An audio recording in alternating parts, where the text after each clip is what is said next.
minutos de la mañana y vamos a continuar con los comentarios. Después de conversar con Eddie Alcántara y pues es el momento del comentario de la fuerza del pueblo en el rumbo. Oh. Señores, he estado revisando y he ido dando seguimiento a muchos temas que están confluyendo a la vez en la agenda internacional. Nosotros tenemos la escalada de la invasión en Ucrania en Rusia, de parte de Rusia, en donde cada vez más armamentos más pesados, posiciones más intransigentes y de alguna u otra manera, dado precisamente a la fortaleza del caso que se ha ido presentando en las posturas de las distintas partes. Hemos visto cómo el presidente, por ejemplo, Putin, ha dicho, no, puedo reunirme con Zelensky, pero de una manera u otra estamos viendo la reacción de varios países como Finlandia, como Dinamarca, como Suecia, en su intención de pertenecer a la OTAN por un lado. Vemos cómo Estados Unidos manda armamento más pesado por otro lado. Vemos cómo en la región de América Latina y el Caribe tenemos un pseudo debate todavía, como si estuviésemos en el año 1992 con la Cumbre de las Américas, a propósito de la primera cumbre que se realizó en territorio estadounidense en el año 1992, en donde el presidente Bill Clinton no invitó a Cuba a estar presente en esa cumbre que se realizó en ese país. Y el debate se circunscribe actualmente también porque ya en la próxima semana la Cumbre de las Américas se realizará, en donde participará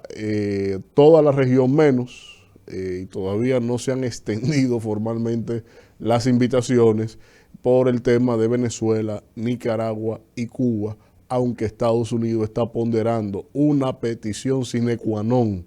que ha hecho el presidente de México, Andrés Manuel López Obrador, en donde ha dicho que si no se invita a Cuba, México no participará.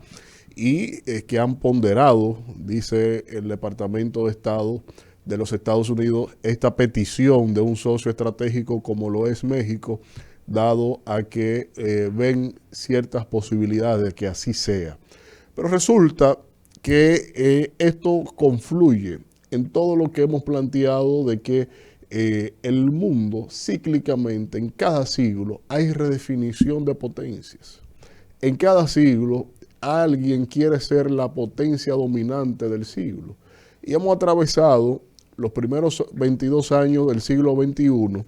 teniendo a la potencia del siglo XX, Estados Unidos, aún dominando relativamente el escenario internacional y de manera indiscutible en el orden militar. Y en este caso, hay que, para encontrar cierto entendimiento a cómo el mundo está actuando hoy en día, tenemos que obligatoriamente retrotraernos a la historia para comprender por dónde va este debate y cuáles serán los posibles escenarios en donde la humanidad tenga entonces que enfrentar los desafíos del porvenir. Y esencialmente uno no puede poner un punto de anclaje en un hecho específico. Podemos ver, por ejemplo, el contexto de las convenciones de Viena en 1819, en el Congreso de Viena, que fruto precisamente a la Revolución Francesa en el 1790, ya eso generó un conjunto de episodios en todo el contexto europeo como la Guerra Napoleónica y que de alguna u otra manera las convenciones de Viena dieron una arquitectura a una sociedad post-westfaliana de lo que es la dimensión de la cuarta ola de debate de las teorías de las relaciones internacionales, entrando en un escenario positivista. Pero en ese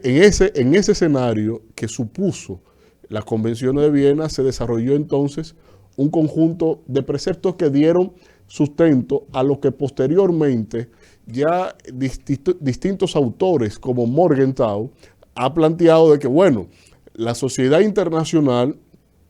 tiene que crearse como una sociedad, como una élite. Y esa élite tiene un escenario predominante. Y fue después de la Primera Guerra Mundial en 1914, en donde entonces se entendió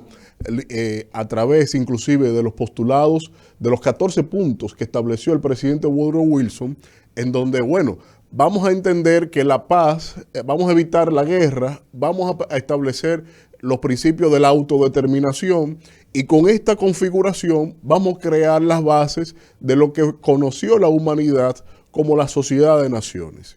Y en ese escenario, los buenos y los malos eran todos los contrarios a lo que pasó entonces posteriormente en lo que se constituyó después la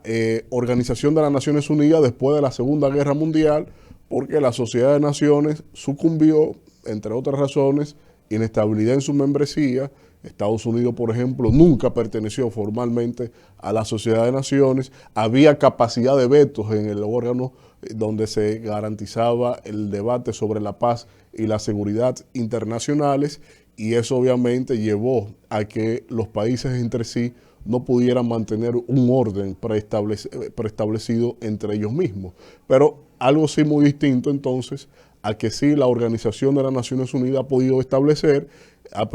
podido mostrar estabilidad de su membresía, el veto que, aunque se aborrece en todo el debate, como es el caso, por ejemplo, actual de Ucrania, o como ha pasado con el caso de Irak anteriormente, ese poder de veto, de alguna u otra manera, ha dado un resultado distinto al de la Sociedad de Naciones. ¿Cuál? Que no ha habido tercera guerra mundial, formalmente. Pero resulta que en la actualidad, tras la configuración de esa sociedad internacional que se hizo posible a razón de un establecimiento rígido, de un establecimiento de bloques, de posturas antagónicas, enfrentadas entre sí, pero unidas sobre un interés común ya a posterior de llevar a los pueblos bienestar, estabilidad y sosiego. Entonces, como las naciones orquestaron llevar estabilidad a las sociedades, a sus pueblos, a sus ciudadanos, el mundo entró en una complacencia en sí mismo, que esa complacencia ha llevado entonces a distintas teorías matizadas ya después por la evolución de la tecnología y la evolución de las sociedades, en términos de que, bueno, la transculturización ha sido un fenómeno propio de la globalización, pero esa transculturización es una base de que entonces las sociedades han ido moldeando su modo de comportamiento y de interpretación de los fenómenos sociales. Ahora, como se ha moldeado, tú tienes entonces planteamientos como el de Bauman que te dicen, no, vivimos en una sociedad moderna líquida, pero esa sociedad moderna líquida es la que está relativizando todo. Relativiza hasta los sentimientos, relativiza los preceptos básicos de la convivencia en sociedad, asumiendo como tendencias de derechos individuales, llevando a las sociedades a enfrentar los sistemas jurídicos entre sí y relativizando entonces la concepción del núcleo central de la sociedad, la familia. Y sobre esta base es entonces donde estamos en este escenario que literalmente yo me atrevería a tipificarlo como un orden internacional líquido, porque ya ahora las posturas no son en tendencias ideológicas de las potencias que dominan la sociedad internacional vigente, actuante como tal. Y sobrepasando el pospositivismo de la quinta ola de debate de las teorías de las relaciones internacionales, pues entonces tenemos que agregarle esta variable de que esta sociedad internacional que se hace líquida, parafraseando a Bauman, es sin lugar a dudas el principal peligro que enfrenta la sociedad internacional con estos conflictos internacionales, con estos efectos comerciales y económicos a escala global, porque en la relativización de los conceptos que unen una sociedad está precisamente el principal peligro que hará difuso el porvenir de la humanidad si no entendemos, si no nos vamos a los sedimentos fundamentales que le dieron coherencia a un orden internacional que superó la mentalidad anacrónica y dominante del pensamiento político actuante de los siglos pasados, y que si en este siglo no lo entendemos así, pues entonces la humanidad va a enfrentar claramente el principal de sus desafíos: superarse a sí misma. Rumbo de la mañana.